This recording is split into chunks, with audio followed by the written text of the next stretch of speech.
pada hari ini, Rabu 24 Juni 2026, bertempatan di Rilis Panorama Hotel Sorong, kita dapat berkumpul dalam acara sosialisasi dan edukasi perkebunan kelapa sawit.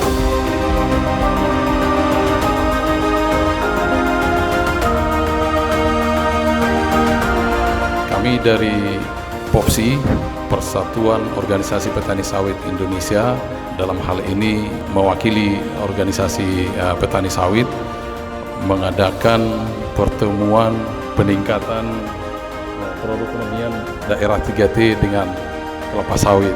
Bagaimana sawit ini dapat meningkatkan kesejahteraan para petani, khususnya ini sudah terbukti di Sumatera dan Kalimantan.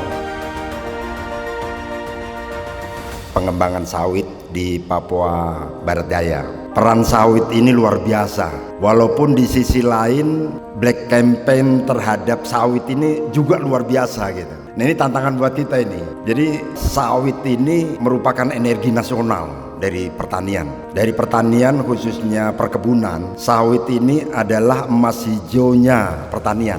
Boleh saya katakan bahwa dari semua komoditas pertanian, sudah sawit inilah yang paling unggul. Apalagi kalau dibandingkan dengan komoditas-komoditas penghasil pangan dan minyak lainnya. Sehingga sering saya katakan bahwa kalau orang yang antipati terhadap sawit mengatakan sawit ini membahayakan lingkungan, justru saya berani terang-terangan katakan bahwa sawit ini adalah penyelamat hutan tropis dunia.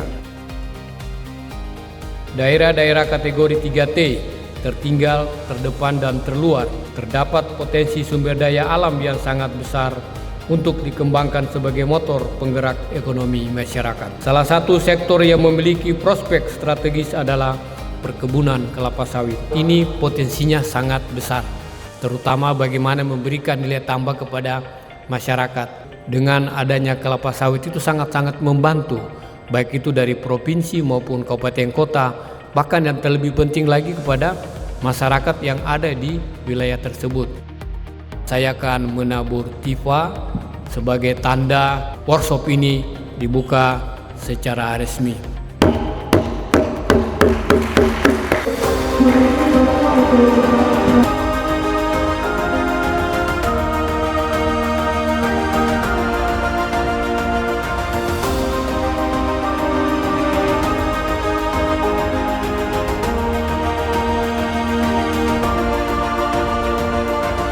Petani kita, sehingga jaminan bahwa benih yang ditanam itu atau benih yang diusahakan tidak dari benih asalan. Jadi Bapak Ibu, untuk mengusahakan usaha perkebunan ini, perizinan dasarnya adalah atas tanah dulu Bapak Ibu, legalitas lahannya, dan yang kedua apa? Izin lingkungannya harus dapat dulu, baru nanti akan dinotifikasi ke izin usaha perkebunan. Kalau ini belum punya, dia tidak akan ternotifikasi ke kami, Direktorat Jenderal Perkebunan Kementerian Pertanian. Papua Barat Daya juga punya kondisi lingkungan yang mendukung untuk kelapa sawit, dari iklimnya, kemudian dengan curah hujan yang merata, dengan suhu yang sekitar 25 sampai 32 derajat Celcius. Manfaat sosialnya ada kesejahteraan masyarakat dan pembangunan daerah, memberikan manfaat untuk generasi sekarang dan generasi yang akan datang.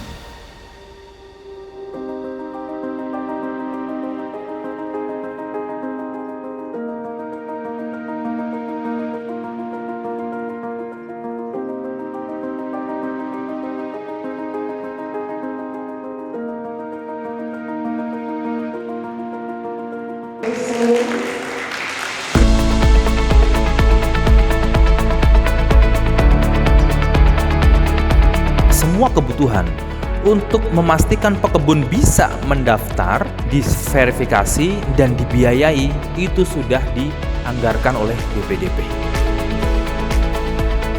Benih bukan segala-galanya, tapi segalanya itu harus dimulai dari benih. Sekarang ada 20 produsen benih. Ya, kami hadir di sini ada 3 produsen benih. Dari Damimas dengan dari Prime Agri Resources, juga ada dari PPKS. Benih adalah bahan tanaman yang unik. Walaupun kecil, dia pun juga sebagai tanaman yang harus kita rawat dan kita lindungi. Benih juga harus ada rasa optimisme, harus ada semangat. Hari ini kita bisa 10, ke depan kita harus lebih dari 10. Itulah yang dimaksud dengan optimisme, dan benih adalah kerja hari ini, janji untuk esok hari.